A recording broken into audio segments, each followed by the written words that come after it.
Hi, we're sitting here with John Shattuck, who just gave his TEDxBeaconStreet talk. John, great job. So just so everyone knows who they're watching, could you share your title with the audience, since I can't remember the whole thing? Well, I'm now a professor at the Fletcher School of Law and Diplomacy, but I was the Assistant Secretary of State for Democracy, Human Rights, and Labor. It's a real mouthful.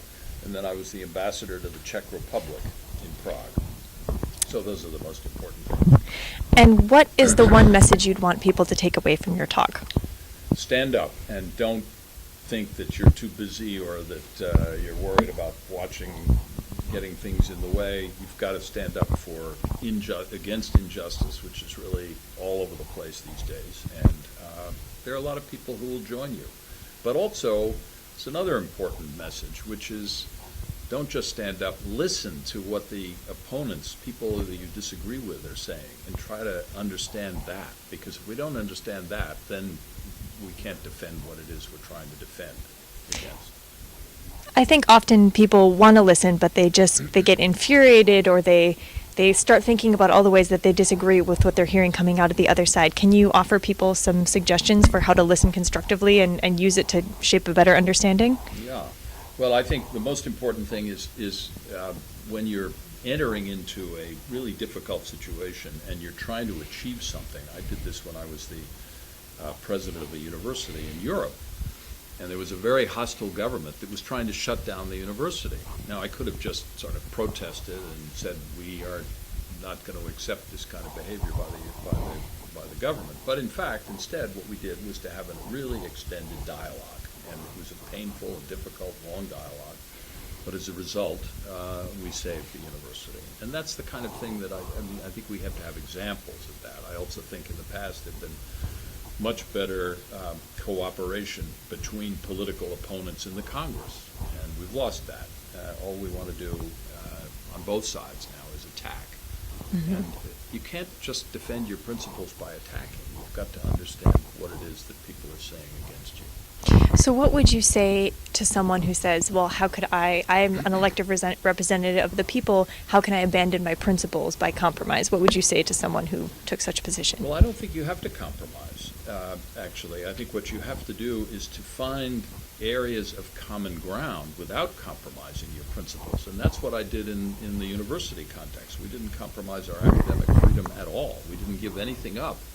But we started demonstrating what the value of the university was to the government itself, because it was educating all these people that happened to be in Hungary. So you don't need to compromise. Now, on the other hand, legislation is by definition compromise. You can't simply get everything you want. And if you try to get everything you want, you're not going to get anything.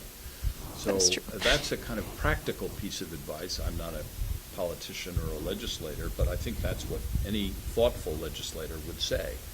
On the other hand, you have to articulate what it is that you stand for all the time and not let anybody walk on that and take that away from you. So switching tracks a bit, you've had a pretty extraordinary career. Can you share how you got started and how you got into that line of work?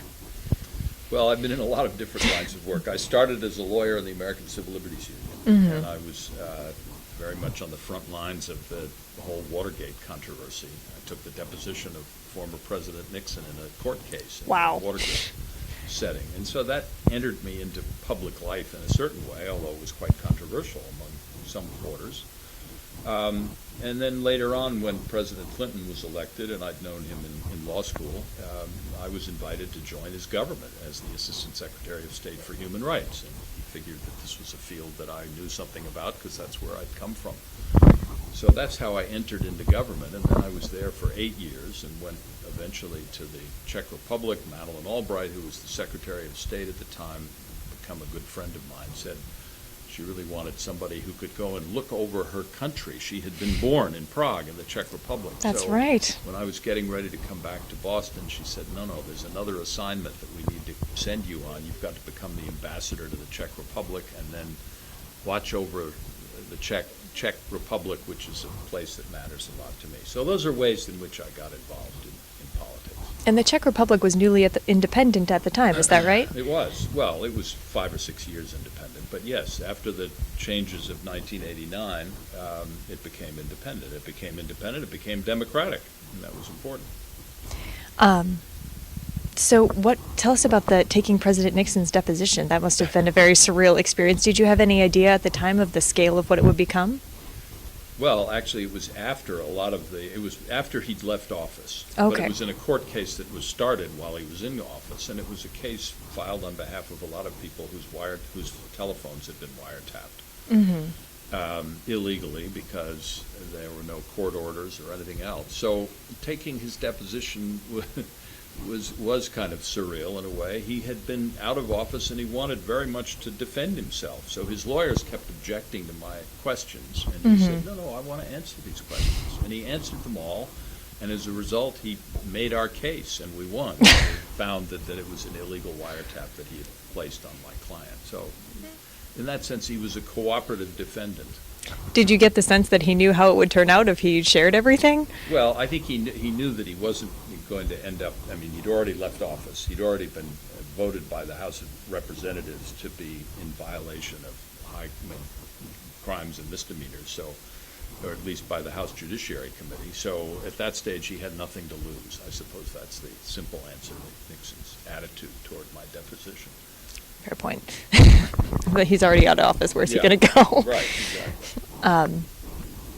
So as a faculty member now, or I'm sorry, as the president now at the Fletcher School, what kinds of... I'm a faculty member. A faculty member, I'm sorry. Yeah. A faculty member at the Fletcher School. What kinds of classes do you teach? What kind of, other than active democracy, what do you try to impart to your students? Well, I have two major fields. One is U.S. foreign policy, which is a whole big field, obviously, and very controversial. So I do everything from the Rwanda genocide that I talked about in my talk, all the way to the issues in Syria and problems in NATO, et cetera. And then I also give a course on transatlantic relations. It's sort of a comparison between Europe and the United States. What are the areas of controversy that are comparable in terms of democratic practice, and what are some of the differences? So those are the two areas that I'm focused on right now. But most of all, I'm studying whether our democracy will survive, and that's really a critical question right now. And that's why I gave the kind of talk that I did today, because it's not going to survive unless people stand up to defend it. So which way are you leaning at the moment? I think we have the capacity not only to survive but to flourish. But it's going to take a lot of activity by a lot of people to take back their government, and to do so by participating. The levels of participation in elections are terrible. They're much too low. Why voting, I think, is the critical question today. In 2018, in the upcoming elections, it's going to be crucial that a very large turnout take place. And my last question, in terms of the change you're looking to see, are you seeing more of a gradual process, or do you think there will be sort of a watershed moment or a tipping point where suddenly we realize we've got to change? It's a very good question that you put it that way. I don't think there's going to be a single watershed moment. In a sense, I hope that there isn't, because the kind of watershed moment that I see is a real crisis, a major crisis. For example, a nuclear war. We certainly don't want that. Or some other catastrophe which is used by the current president to seize more power. That would be a real danger. So I think our hope is that we will be able gradually to reclaim the instruments of democracy and to have the country flourish in the way I'm talking about. I hope so as well. Thank you for your time today, and thank you for your service. Thanks a lot.